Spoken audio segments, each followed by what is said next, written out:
Hi friends. இந்த வீடியோவில் நம்ம என்ன பார்க்க போகிறோன்னா, நம்ம எஸ்ஐஆருக்கு வந்து எல்லாருமே ஃபார்ம் ஃபில் பண்ணி நம்ம கொடுத்துருப்போம். அந்த ஃபார்ம் வந்து நம்மளோட ஃபார்ம் வந்து அப்ரூவ் ஆகிடுச்சா அப்படிங்கிறத நம்ம எப்படி செக் பண்ணலாம் அப்படிங்கிறத பற்றி தான் பார்க்க போகிறோம்.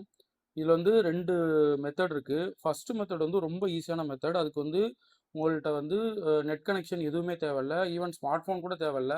உங்ககிட்ட நார்மல் கீபேட் ஃபோன் இருந்தால் கூட போதும். அது வந்து நம்ம எஸ்எம்எஸ் மூலமாக நம்ம பார்க்குறது.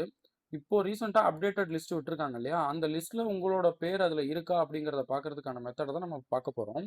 அதுக்கு வந்து நம்ம என்ன பண்ணணும்னா, எஸ்எம்எஸில் போயிட்டு நியூ எஸ்எம்எஸ் ஒன்று நம்ம டைப் பண்ணணும். நியூ எஸ்எம்எஸ் என்ன டைப் பண்ணணும்னா 1950 அப்படிங்கிற நம்பருக்கு நம்ம வந்து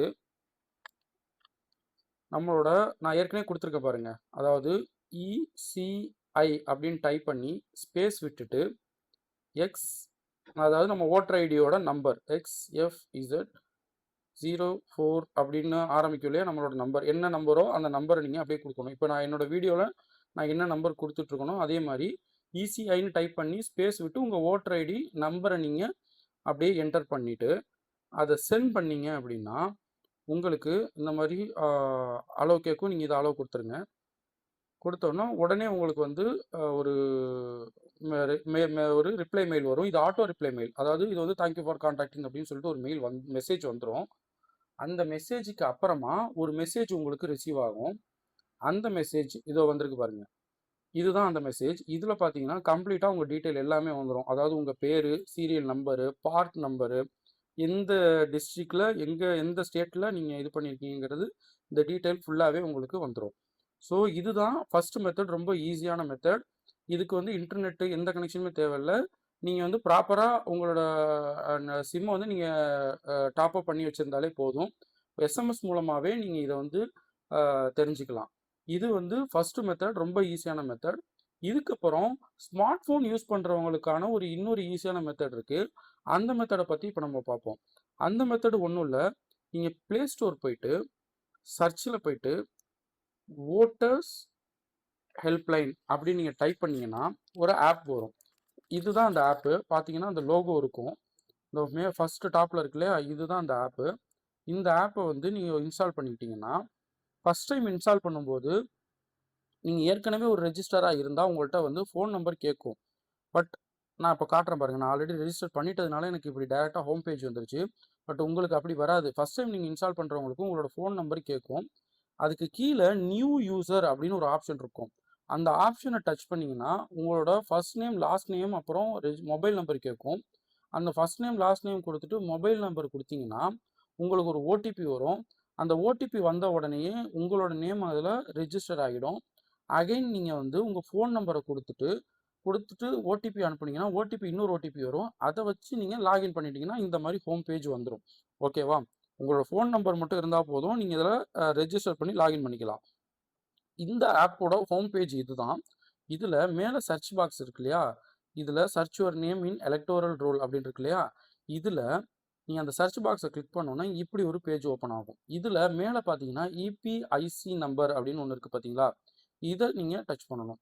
இதில் உங்களோட இபிஐசி நம்பர் கேட்கும். இபிஐசி நம்பர்னா ஒன்றும் இல்லை, உங்களோட ஓட்டர் ஐடி நம்பர் தான்.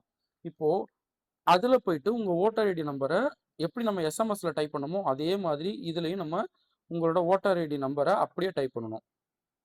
இப்போ நான் என்னோட ஓட்டர் ஐடி நம்பரை நான் வந்து டைப் பண்ணுறேன் பாருங்கள்.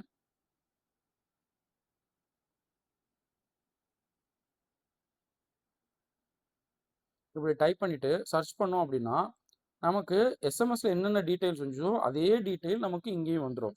இது ஒரு ஈஸியான மெத்தட். ஸோ இந்த 2 மெத்தடில் நம்மளோட நேம் எஸ்ஏஆர் ஃபார்மில் அப்டேட் ஆகிடுச்சா அப்படிங்கிறத பார்க்கலாம். இதில் வந்து ஃபஸ்ட்டு மெத்தடுக்கு நான் சொன்ன மாதிரி நெட்டு தேவையில்லை. 2வது மெத்தட் ஸ்மார்ட் ஃபோன் யூஸ் பண்ணுறவங்களுக்கான ஒரு மெத்தட். ஸோ இந்த 2 மெத்தடை வச்சு நீங்கள் உங்களோட நேம் வந்து அப்டேட் ஆகிருக்கா, லிஸ்ட்டில் ஆட் ஆகிருக்காங்கிறத பார்த்துக்கலாம். இதில் ஒரு கேள்வி வரும், லிஸ்ட்டில் ஆட் ஆகாமல் இருந்தால் என்ன நடக்கும் அப்படின்னு. நீங்கள் ஆப்பில் லிஸ்ட்டில் ஆட் ஆகாமல் இருக்கிற நம்பரை என்டர் பண்ணீங்க அப்படின்னா நீங்கள் சர்ச்சை ப்ரெஸ் பண்ண உடனேயே உங்களுக்கு கீழே நோ ரிசல்ட் ஃபவுண்ட் அப்படின்னு ஒரு பாப்அப் மெசேஜ் காட்டும். அப்படி நோ ரிசல்ட் ஃபவுண்ட் அப்படிங்கிற பாப்அப் மெசேஜ் வந்ததுன்னா உங்களோட ஓட்டர் ஐடி லிஸ்ட்டில் ஆட் ஆகலை அப்படின்னு அர்த்தம். ஸோ அப்படி ஆட் ஆகாதவங்க உங்களோட நியர்பை ஸ்கூல்லையோ இதுலேயோ வந்து இந்த எஸ்ஐஆர் சம்மந்தமான இது நடந்துகிட்டு இருக்கும், அந்த ப்ராசஸ் நடந்துட்டு இருக்கும். அங்கே டைரெக்டாக போய் விசிட் பண்ணி நீங்கள் அவங்க கிட்ட இதை பற்றின விஷயங்களை கேட்டு நீங்கள் தெரிஞ்சுக்கலாம். அது மட்டும் இல்லாமல் இதில் முக்கியமான விஷயம் என்னென்னா, இந்த ப்ராசஸ்க்கு வந்து ஜனவரி 18 வரைக்கும் டைம் கொடுத்துருக்காங்க. ஸோ நீங்கள் இப்போ பார்த்தீங்கன்னா இன்னைக்கு 29.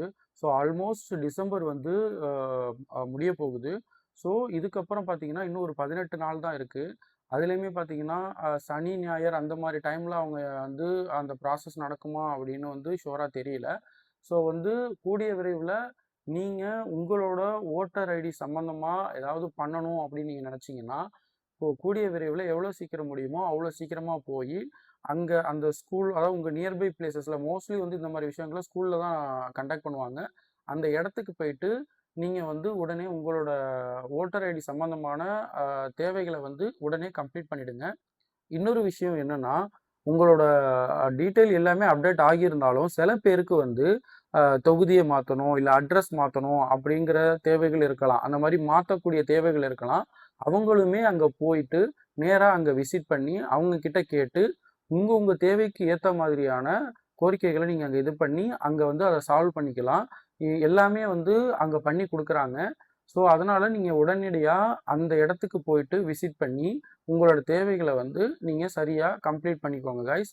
ஓட்டுரிமைங்கிறது நம்மளோட கடமை. Bye guys.